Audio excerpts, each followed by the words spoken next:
Who we're honoring today is actually, I wish he was here to talk to you guys today, but sadly he's been gone since 2004, about a month before I went to Iraq the second time. It was my grandfather, Howard King Taulbee, and I challenge you to tell me a more badass middle name. So he was born in Texas, South Texas, down near Brownsville, what they call the citrus area of Texas. And his mother died in childbirth. His dad was the town doctor. Unfortunately, he was kind of like the town drunk too. He was like a binge drinker. But recognizing that maybe he didn't have all the tools necessary to raise his kids, he sent them out to California to the Army Navy, it's called the Army Navy High School. It's kind of like what Valley Forge would be to high school kids out here.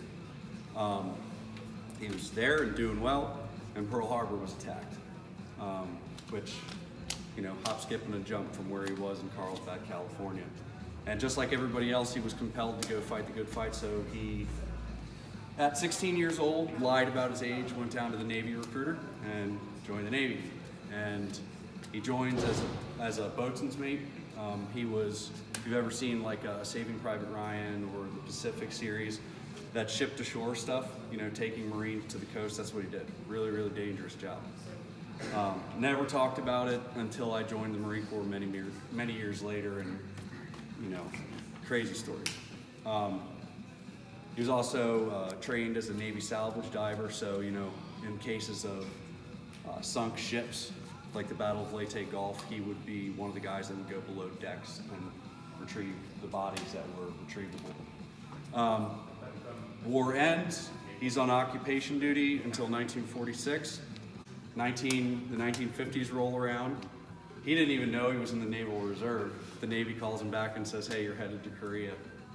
Well, I guess God had other plans for him, because he went from Pennsylvania to California, and his plane that was going to take him to the Korean Peninsula crashed on takeoff. The next thing he remembers is waking up in a naval hospital, and thus ended his service in the Korean War. So, how many people get to say a plane crash was like good luck? I've heard some stories, over the years from my dad and my aunts and uncles, telltale signs of PTSD.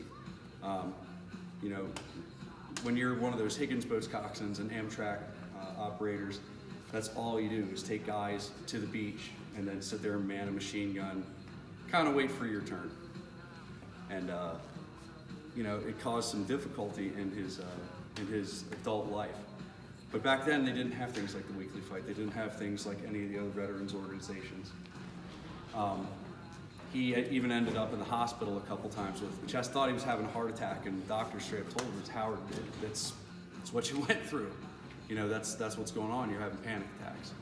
So he did, the next best thing. Recognized maybe he was a little ahead of his time, in that he didn't try to swallow it. He knew the only way that he was going to, get over this was to be involved. So he was involved in the Boy Scouts. He coached football. He coached baseball.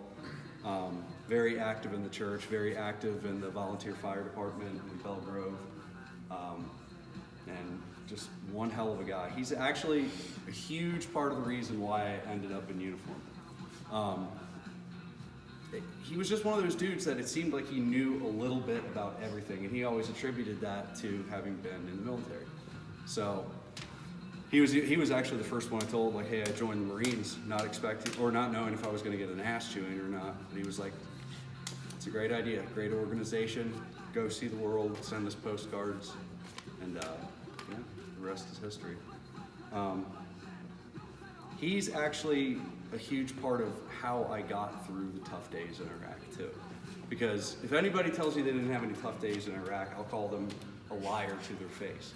And I'm not talking about like bad days, trigger time bad days. I'm talking about boredom. Like, I want to go home. I'm just done.